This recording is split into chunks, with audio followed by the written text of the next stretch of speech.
KVR news 9 కి స్వాగతం। ఈ రోజు వార్తలోని ముఖ్యాంశాలు మీకోసం। 50 నిమిషాల పాటు కొనసాగిన కేసీఆర్ విచారణ। రేవంత్ రెడ్డి కేసీఆర్ వెంట్రుకను కూడా పీకలేడు, కేటీఆర్ సంచలన వ్యాఖ్యలు। ప్రకాశం జిల్లా పొదిలిలో జగనన్న జన ప్రపంచనం। సూర్యాపేట జిల్లా హుజూర్నగర్లో సిపిఎం ప్రజా సంఘాల ఆధ్వర్యంలో భారీ ర్యాలీ। ప్రజాస్వామ్యంపై గొడ్డలి పెట్టు కొమ్మినేని శ్రీనివాసరావు అరెస్టుపై జర్నలిస్టుల ప్రజా సంఘాలు నిరసన। బీఆర్ఎస్ అధినేత కేసీఆర్ విచారణ ముగిసింది। Kaleshwaram commission chairman justice PC జోష్ కేసీఆర్ ను 50 నిమిషాల పాటు విచారించారు। కాళేశ్వరం ప్రాజెక్టుకు సంబంధించిన అంశాలపై కమిషన్ కు కేసీఆర్ నివేదిక ఇచ్చారు। Kaleshwaram project power point presentation ను కూడా కమిషన్ కు కేసీఆర్ అందజేశారు। కమిషన్ అడిగిన ప్రతి ప్రశ్నకు ఆధారాలతో సహా నివేదిక సమర్పించారు। కేసీఆర్ విచారణ అనంతరం బయటకు వచ్చిన కేసీఆర్ నేరుగా తన కారులో ఎక్కి కూర్చున్నారు। అనంతరం అక్కడున్న పార్టీ శ్రేణులకు కేసీఆర్ అభివాదం చేశారు। కేసీఆర్ కారులోనే హరీష్ రావు కూడా వెళ్లారు। ఇక కేసీఆర్ బయటకు రాగానే జై కేసీఆర్, జై తెలంగాణ అని పెద్ద ఎత్తున పార్టీ శ్రేణులు నినాదాలు చేశారు।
పోలీస్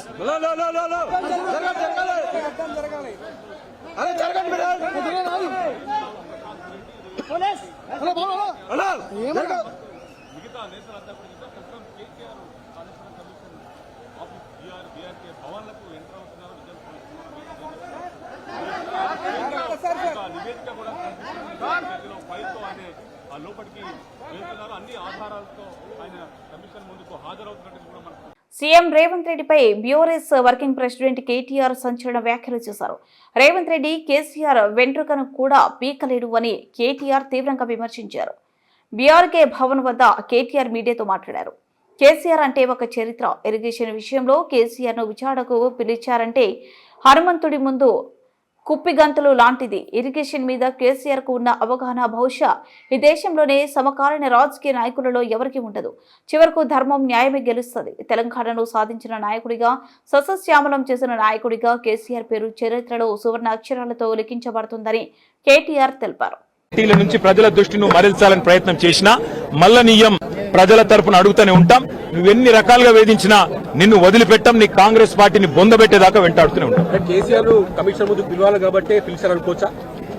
కేసీఆర్ గారు తెలంగాణ చరిత్ర, కేసీఆర్ ను ఇవాళ పిలిచి అది కూడా ఇరిగేషన్ గురించి మాట్లాడటము అంటే ఇది హనుమంతుడి ముందు కుప్పిగంతులు లాంటివి। ఎందుకంటే కేసీఆర్ గారికి ఉన్నంత క్షుణ్ణమైన అవగాహన, వాగులు, వంకలు, నదులు, చెరువులు, వీటి గురించి ఇరిగేషన్ రంగం గురించి కేసీఆర్ కు ఉన్నంత అవగాహన బహుశా భారతదేశంలోనే ఈరోజు సమకాలీన రాజకీయాల్లో ఏ రాజకీయ నాయకుడు కూడా ఉండదు। మరి అట్లాంటిది కేసీఆర్ గారిని పిలిచి లేదు అడుగుతామంటే హనుమంతుడి ముందు కుప్పిగంతులే అవుతుంది। ముమ్మాటికి నిజాలు అల్టిమేట్ గా తేల్తాయి। ధర్మము న్యాయమే గెలుస్తుంది। అల్టిమేట్ గా కేసీఆర్ గారి పేరు చరిత్రలో సువర్ణాక్షరాలతో తెలంగాణను సాధించిన నాయకుడిగా, తెలంగాణను సస్యశ్యామలం చేసిన నాయకుడిగా చరిత్రలో సువర్ణాక్షరాలతో లిఖించబడుతుంది। ఈ చిల్లర రాజకీయాలు పట్టించుకోకండి। 6 గ్యారంటీలు 420 హామీల మీదే మనం అందరం దృష్టి పెడదాం। ఖచ్చితంగా రేవంత్ రెడ్డిని, కాంగ్రెస్ పార్టీని తొందరలోనే ఈ చిల్లర రాజకీయాలు అన్ని ముగిసిన తర్వాత ప్రజాక్షేత్రంలో బట్టలిప్పి నించోబెట్టే విధంగా కార్యాచరణ ఉంటది. దానికి మీ మద్దతు పలకాలని రాష్ట్ర ప్రజలకు కేబినెట్ నిర్ణయం జరగకుండానే ఈ ప్రాజెక్టు ముందుకెళ్ళిందని చెప్పి చెప్తున్నారు. రేవంత్ రెడ్డి అనే ఒక చిల్లర నాయకుడు, ఒక చిల్లర వ్యక్తికి కేబినెట్ అంటే అర్థం కాదు, కేబినెట్ ఎట్లా పనిచేస్తుందో అర్థం కాదు. ఎందుకంటే ఆయన ఆలోచనలు వేరు, ఆయన ఎజెండా వేరు. ఆయనకు రాష్ట్ర ప్రయోజనాల కంటే, రైతుల ప్రయోజనాల కంటే రాజకీయ ప్రయోజనాలు, రాక్షస ఆనందము, పైశాచిక ఆనందం ఆయనకు ముఖ్యం. ఆయన చిల్లర పని చేసి బ్యాగులు మోసి జైల్లో పడ్డాడు కాబట్టి మా వాళ్ళని కూడా కొంతమంది జైల్లో పెట్టాలనేది ఆయన వికృతమైన ఆలోచన తప్ప ఇంకోటి కానే కాదు. నేను చెప్పేదల్లా ఒకటే, అబద్ధం నిజం నిలకడ మీద తెలుస్తుంది. నిజం కడప దాటే లోపల అబద్ధం అంగిలాగేసుకుని ఊరంతా తిరిగి వస్తుంది అన్నట్టు కొన్ని రోజులు కాళేశ్వరం అని, కొన్ని రోజులు ఫోన్ ట్యాపింగ్ అని, కొన్ని రోజులు ఫార్ములా ఈ అని ఏదైతే డ్రామాలు రేవంత్ రెడ్డి ఆడుతా ఉన్నాడో, ఆయన ప్రభుత్వం ఆడుతా ఉందో, ఇవన్నీ కూడా కేవలం ప్రజల దృష్టి మళ్లించడానికి చేస్తున్న చిల్లర ప్రయత్నం. 420 హామీలు 6 గ్యారంటీలు అమలు చేయలేని ముఖ్యమంత్రి, చివరికి మంత్రివర్గ విస్తరణ చేయలేని ముఖ్యమంత్రి, చివరికి మంత్రివర్గ విస్తరణ చేసిన పోర్ట్ఫోలియోలు కూడా కేటాయించుకోలేని ఒక అసమర్థ ఫెయిల్యూర్ చీఫ్ మినిస్టర్. ఆయన ఫెయిల్యూర్ ని కప్పిపుచ్చుకోవడానికి చిల్లర ప్రయత్నాలు చేస్తున్నాడు. అంతకంటే చేసేదేం లేదు. కేసీఆర్ గారితో ఇరిగేషన్ గురించి మాట్లాడడం అంటే హనుమంతుడి ముందు కుప్పిగంతులాగా ఉంటుంది. ఎందుకంటే కేసీఆర్ గారికి సమకాలీన రాజకీయాల్లో భారతదేశంలో ఆయనకున్నంత క్షుణ్ణమైన అవగాహన, నదులు, వాగులు, వంకలు, చెరువులు ఏం చేయొచ్చు అనేది, ఏం చేసి చూపెట్టిందో కూడా కేసీఆర్ నాయకత్వం తెలంగాణ ప్రజల ముందే ఉంది. బ్రహ్మాండంగా తెలంగాణను 1 కోటి ఎకరాల మాగాణం చేసి వరిధాన్యం ఉత్పత్తిలో పంజాబ్ ను, హర్యానాను దాటిపోయి తెలంగాణ అనే కరువు పాలిత ప్రాంతాన్ని ఇవాళ భారతదేశంలో అగ్రభాగాన్ని నిలబెట్టినందుకు కేసీఆర్ గారికి నోటీసులు ఇస్తారా? లేదా ప్రపంచంలోనే అతిపెద్ద లిఫ్ట్ ఇరిగేషన్ ప్రాజెక్టును 4 ఏళ్లలో ప్రజాస్వామ్య భారతదేశంలో కట్టినందుకు మీరు నోటీసులు ఇస్తారా? దేనికి ఇస్తారు కేసీఆర్ కు నోటీసులు? అన్ని చర్చలు కూడా ఇవాళ కమిషన్ ముందు జరుగుతాయి. ఎన్ని ప్రశ్నలు అడిగినా వాటికి సమాధానాలు సమర్థవంతంగా మేము చెప్తాము. ఇప్పటికే హరీష్ రావు గారి ప్రెజెంటేషన్ తోనే కాంగ్రెస్, బీజేపీ నాయకుల ఫ్యూజులు ఎగిరిపోయినాయి. ప్రజలకు కూడా మొత్తం వాస్తవాలు అర్థమైపోయినాయి. వాడు కొత్తగా చెప్పడానికి గానీ మరి అడగడానికి గానీ వాస్తవంగా ఏం లేదు. కానీ సాంకేతికంగా పిలవాలి కాబట్టి పిలిచుడని నేను అనుకుంటాను.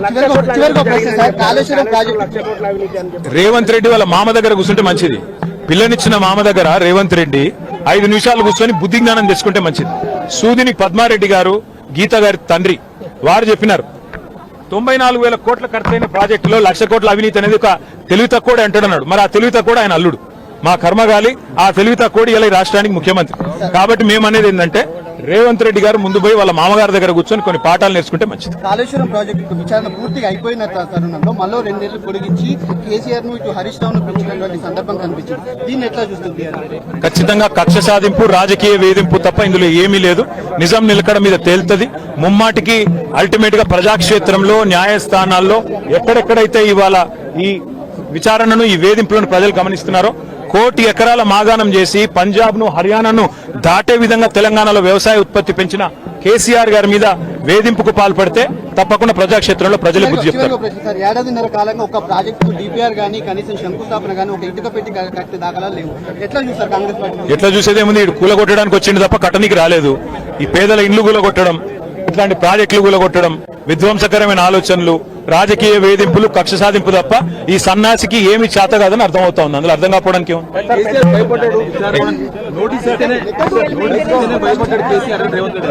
100 జన్మలెత్తినా రేవంత్ రెడ్డి అనే చిల్లరగానికి కేసీఆర్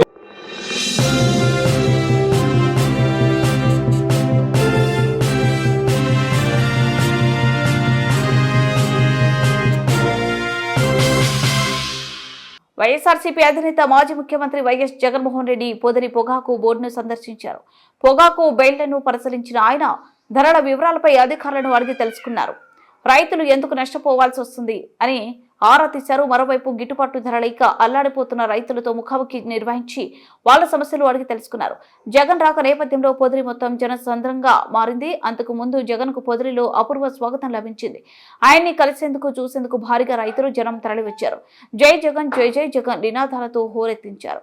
సుమారు 3 కిలోమీటర్ల మేర భారీగా ట్రాఫిక్ జామ్ అయింది. రోడ్డుకు ఇరువైపులా జనం బారులు తిరగా ప్రజలకు అభివాదం చేస్తూ వైఎస్ జగన్ ముందుకు సాగారు. పట్టించుకునే పరిస్థితిలో ప్రభుత్వం లేని కారణంగా రైతులు ఆత్మహత్యలు చేసుకుంటా ఉన్న పరిస్థితులు మన రాష్ట్రంలో కనిపిస్తూ ఉన్నాయి. ఈరోజు ఈ సీజన్లోనే ఈ జిల్లాలోనే ఇక్కడే ఇద్దరు ఆత్మహత్యలు చేసుకున్న సన్నివేశం మధ్య ఈరోజు ఈ జిల్లాలో నేను మాట్లాడుతూ ఉన్నా. ఈరోజు ఇక్కడే ఇదే జిల్లాలోనే ఇద్దరు ఆత్మహత్యలు చేసుకున్న పరిస్థితులు. పర్చూరులో ఒక రైతు చనిపోయాడు. గడిచిన శుక్రవారం కొండేపిలో మరొక రైతు ఆత్మహత్య చేసుకున్నాడు. ఇద్దరు రైతులు గిట్టుబాటు ధరలు లేక ఇదే జిల్లాలో రైతాంగం చనిపోయిన పరిస్థితుల మధ్య ఈరోజు నేను ఇక్కడికి వచ్చి రైతులు పడతా ఉన్న అగసాట్లను ప్రభుత్వాన్ని గట్టిగా నిలదీస్తూ ప్రశ్నిస్తా ఉన్నా. ఈరోజు రైతు పడతా ఉన్న పరిస్థితుల మధ్య ఏ పంటకు కూడా ఈరోజు రాష్ట్రంలో గిట్టుబాటు ధరలు లేవు. వరి ప్రొక్యూర్మెంట్ మొన్న చేశారు. ఏ రైతుకైనా కూడా ఏ రైతును తీసుకున్నా కూడా కనీసం 300 రూపాయల నష్టానికి రైతు ఎంఎస్పీ కన్నా తక్కువ రేటుకు అమ్ముకోవాల్సిన పరిస్థితిలో ధాన్యాన్ని రాష్ట్ర ప్రభుత్వం కొనుగోలు చేసింది. వరి దగ్గర నుంచి మొదలు పెడితే మిరప, పత్తి, జొన్న, కందులు, మినుములు, పెసలు, మొక్కజొన్న, సజ్జ, రాగులు, వేరుశనగ, అరటి, చీని, పొగాకు, కోకో ఏ పంట తీసుకున్నా కూడా రైతన్నకు ఈరోజు గిట్టుబాటు ధర రాని పరిస్థితి ఈరోజు రాష్ట్రంలో కనిపిస్తూ ఉంది.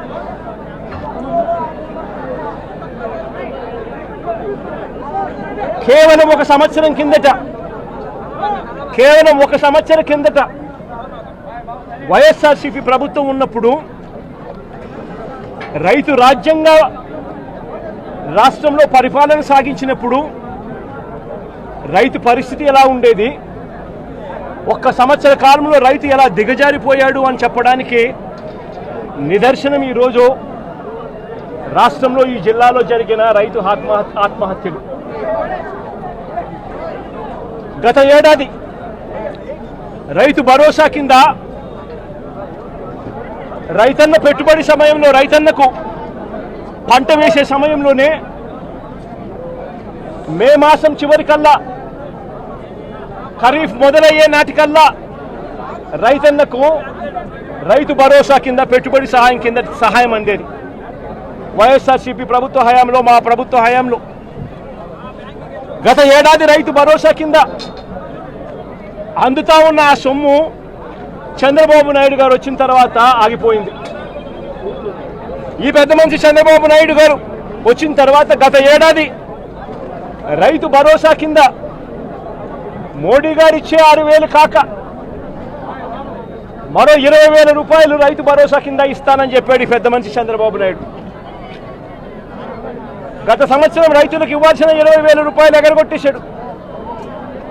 ఈ సంవత్సరం కూడా జూన్ 10వ తారీఖున మోడీ గారు ఇవ్వాల్సింది ఇచ్చేసింది, చంద్రబాబు నాయుడు గారు ఇవ్వాల్సింది మాత్రం ఎగరగొట్టిన పరిస్థితుల మధ్య ఈరోజు రాష్ట్రంలో వ్యవసాయం జరుగుతూ ఉంది. రైతు పరిస్థితి అధ్వానంగా. సమయానికే సీజన్ ముగిసేలోగానే ఇన్పుట్ సబ్సిడీ ఇచ్చే సాంప్రదాయాన్ని గత ప్రభుత్వం అంటే గతంలో వైఎస్ఆర్సీపీ ప్రభుత్వ హయాంలో ఉండేది. ఏ సీజన్ ముగిసేలోగా ఆ సీజన్లో జరిగిన నష్టాన్ని ఆ సీజన్ ముగిసేలోగానే మరుసటి సీజన్ వచ్చేలోగానే రైతన్నకు ఇన్పుట్ సబ్సిడీ కింద సహాయం అందేది. ఈరోజు ఆ ప్రక్రియను గాలికి వదిలేసిన పరిస్థితుల మధ్య ఈరోజు వ్యవసాయం జరుగుతూ ఉంది. వైఎస్ఆర్సీపీ ప్రభుత్వ హయాంలో అంటే మా ప్రభుత్వ హయాంలో రైతులకు పంట వేసిన తర్వాత ఆ పంట నష్టపోతుంది అన్న భయం లేకుండా రైతులకు ఉచితంగా పంటల బీమా చేసి ప్రతి ఎకరాను ఈ క్రాప్ చేసి ఆర్బీకేల ఆధ్వర్యంలో పారదర్శకంగా రైతులకు ఉచిత పంటల బీమా వైఎస్ఆర్సీపీ ప్రభుత్వం అమలు చేస్తే చంద్రబాబు నాయుడు గారు ప్రభుత్వం వచ్చిన తర్వాత ఆ ఉచిత పంటల బీమా ఎత్తివేసిన పరిస్థితుల్లో ఈరోజు రాష్ట్రంలో వ్యవసాయం కనిపిస్తూ ఉంది. ఈ క్రాప్ వ్యవస్థను పూర్తిగా నీరుగార్చేశారు. దళారీలు లేకుండా పంటలు కొనుగోలు చేసే ఆర్బీకే వ్యవస్థను నీరుగార్చిన పరిస్థితిని ఈరోజు రాష్ట్రంలో చూస్తూ ఉన్నాం. ఎరువులు, విత్తనాలు పురుగుల మందులు ఇవన్నీ కూడా నాణ్యతను పరిశీలించి నాణ్యతకు ప్రభుత్వమే గ్యారంటీ ఇస్తూ రాష్ట్రంలో ప్రతి రూరల్ కాన్స్టిట్యుయెన్సీలో 146 ల్యాబులు ఏర్పాటు చేసి కాన్స్టిట్యుయెన్సీకి ఒక ల్యాబును ఏర్పాటు చేసి ఆ ల్యాబులన్నీ అందుబాటులో తీసుకొని వచ్చి విత్తనాలు కానీ ఎరువులు కానీ పురుగుల మందులు కానీ ఆర్బీకేల ద్వారానే నాణ్యతకు గ్యారంటీ ఇస్తూ రైతులకు గ్రామంలోనే రైతులకు అందుబాటులో ఉండే పరిస్థితిని వైఎస్ఆర్సీపీ ప్రభుత్వం చేస్తే ఈ ప్రభుత్వం దాన్ని పూర్తిగా గాలికి వదిలేసి ఈరోజు మళ్ళీ రాష్ట్రంలో కల్తీ విత్తనాలు కల్తీ ఎరువులు కల్తీ పురుగుల మందుల మధ్య రైతు జీవితం తల్లడిల్లిపోతా ఉన్న పరిస్థితి ఈరోజు రాష్ట్రంలో కనిపిస్తూ ఉంది. మేము తీసుకొచ్చిన ల్యాబులు ఈరోజు నిర్వీర్యం చేస్తూ ఉన్న పరిస్థితుల మధ్య ఈరోజు రాష్ట్రం కనిపిస్తూ ఉంది. మా ప్రభుత్వ హయాంలో ధాన్యం కొనుగోలు కాక ఆర్బీకేల ద్వారానే దళారీ వ్యవస్థ తీసేసి ధాన్యం కొనుగోలులో ప్రతి రైతుకు కూడా కనీస మద్దతు ధర ఖచ్చితంగా రైతుకు అందుబాటులోకి తీసుకొచ్చే కార్యక్రమం మేము చేస్తూ ప్రతి రైతుకు కూడా ఎంఎస్పి మాత్రమే కాకుండా జిఎల్టీ ఛార్జెస్ కింద అంటే gunny bags logistics gunny bags labour transport కింద ప్రతి రైతుకు ఎకరాకు 10,000 రూపాయలు అదనంగా మా ప్రభుత్వ హయాంలో వైఎస్ఆర్సీపీ ప్రభుత్వ హయాంలో ప్రతి రైతుకు కూడా మేము ఇచ్చేవాళ్ళం. ఈరోజు రైతుకు గిట్టుబాటు ధరలు రాని పరిస్థితి. ధాన్యం కూడా 300 రూపాయలు ఎంఎస్పీ కన్నా తక్కువ రేటుకు కొనుగోలు చేసిన పరిస్థితి. రైతు అమ్ముకున్న పరిస్థితి దళారీలకు.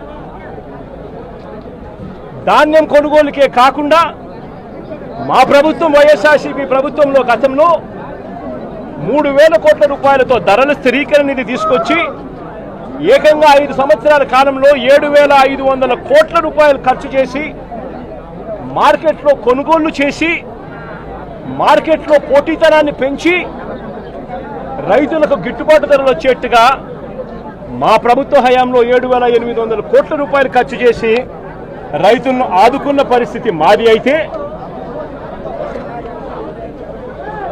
కేంద్రం ప్రకటించిన పంటలకే కాకుండా మిరప పసుపు ఉల్లి చిరుధాన్యాలు అరటి బత్తాయి టొమాటో వంటి పంటలకు సైతం ఎంఎస్పీని ప్రకటించి రాష్ట్ర ప్రభుత్వమే దాన్ని ఆర్బీకేలలో దాన్ని పోస్టర్లు వేసి పెట్టి ఆర్బీకేలలోనే అక్కడే పనిచేస్తా ఉన్న అగ్రికల్చరల్ గ్రాడ్యుయేట్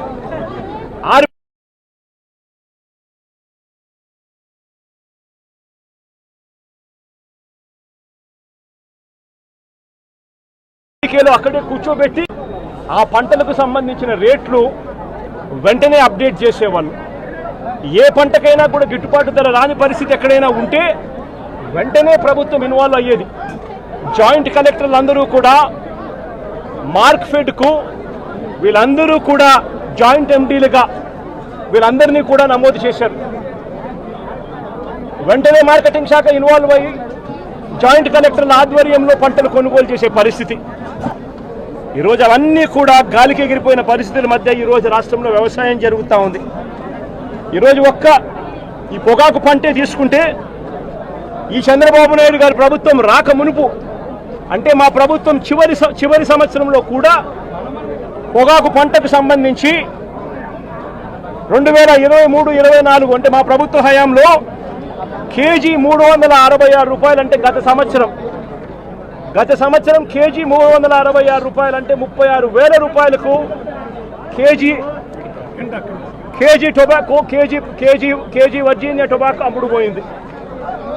గత సంవత్సరం హైగ్రేడ్ 36,000 రూపాయలు క్వింటాల్కి అమ్ముడుపోతే లో గ్రేడ్ కూడా 24,000 రూపాయలకు తగ్గకుండా క్వింటాలకు గత సంవత్సరం అమ్ముడుపోయిన పరిస్థితుల మధ్య ఈరోజు పరిస్థితి ఏమిటి అని చెప్పి ఒక్కసారి మనమే వెళ్ళి చూసాం.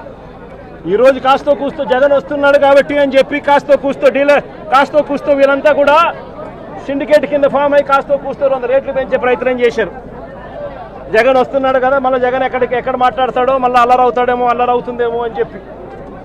కానీ పరిస్థితి చూస్తే ఒకసారి మామూలుగా మార్చిలో ప్రొక్యూర్మెంట్ స్టార్ట్ చేయాలి. మార్చు, ఏప్రిల్, మే, జూన్ ఈ 4 నెలల్లో మామూలుగా ప్రొక్యూర్మెంట్ కంప్లీట్ కావాలి. 220 మిలియన్ టన్నుల ప్రొక్యూర్మెంట్ చేయాల్సి ఉంటే కేవలం 40 మిలియన్ టన్నులు మాత్రమే ప్రొక్యూర్మెంట్ చేసిన పరిస్థితులు ఈరోజు రాష్ట్రంలో కనిపిస్తాయి. సూర్యాపేట జిల్లా హుజూర్ నగర్ లక్ష్మీ ఫంక్షన్ హాల్లో సిపిఎం జిల్లా రాజకీయ శిక్షణ తరగతుల సందర్భంగా మొట్టమొదటిసారిగా హుజూర్ నగర్ లో రాష్ట్ర ప్రధాన కార్యదర్శి జాన్ వెస్లీ రాక సందర్భంగా సిపిఎం ప్రజా సంఘాల ఆధ్వర్యంలో భారీ ర్యాలీ నిర్వహించారు. ఈ ర్యాలీలో సిపిఎం జిల్లా ప్రధాన కార్యదర్శి మల్లు నాగార్జున రెడ్డి, సిపిఎం పార్టీ జిల్లా కార్యదర్శి, వర్గ సభ్యులు, ప్రజా సంఘాల నాయకులు పాల్గొన్నారు.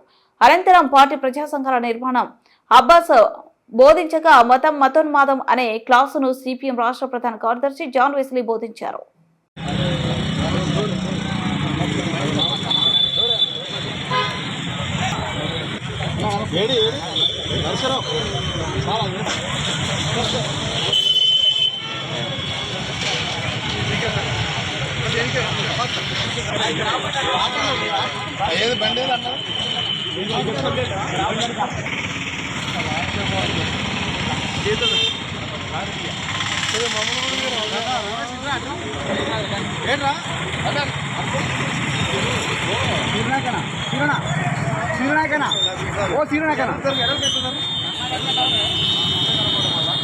హైదరాబాద్ నుంచి మళ్ళా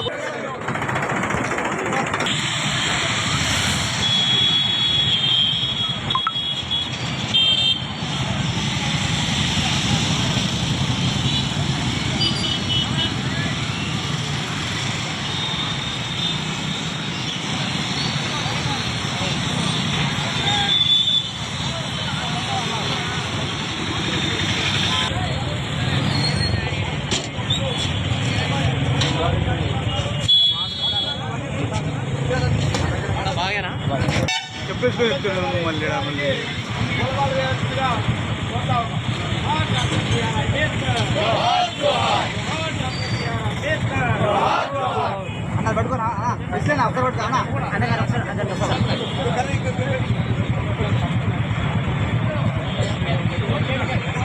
అలా జెండా కింద జెండా కింద జెండా కింద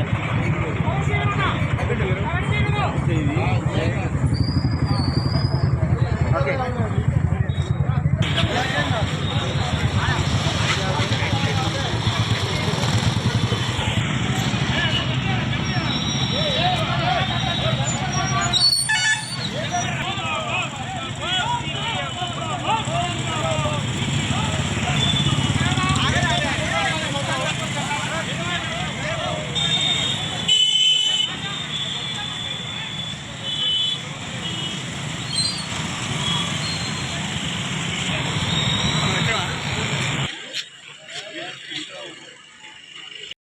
ప్రజాస్వామ్యంపై గొడ్డలిపెట్టు కొమ్మినేని శ్రీనివాసరావు అరెస్టుపై జర్నలిస్టు, ప్రజా సంఘాలు నిరసన.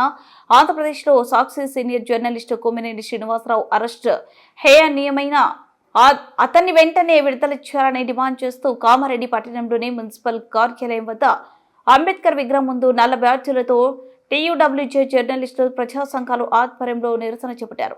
ముక్త కంఠంతో ఖండించారు. పెద్ద ఎత్తున నినాదాలు చేశారు. ఈ సందర్భంగా వారు మాట్లాడుతూ ఏపీలో పత్రికా స్వేచ్ఛకు భంగం కలుగుతుందన్నారు. ప్రజాస్వామ్యంపై దాడి గొడ్డలి పెట్టని భావించారు. అక్కడ ప్రభుత్వం కక్ష సాధింపు చర్యలకు పూనుకుంటుందని పేర్కొన్నారు. టీవీ డిబేట్లో జరిపిన చర్చల సందర్భంగా వచ్చిన మాటలను ఎవరూ ఆపే పరిస్థితి ఉండదని, అయినా ఈ వ్యాఖ్యలను వెంటనే ఖండించడం జరిగిందన్నారు. అయినా కొమ్మినేని శ్రీనివాసరావును చంద్రబాబు నాయుడు ప్రభుత్వం కక్షపూరితంగా అరెస్ట్ చేయడం అన్యాయమన్నారు. వెంటనే అతన్ని విడుదల చేయాలని డిమాండ్ చేశారు.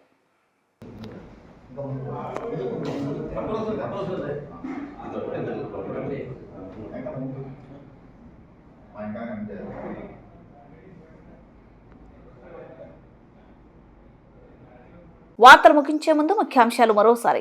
50 నిమిషాల పాటు కొనసాగిన కేసీఆర్ విచారణ.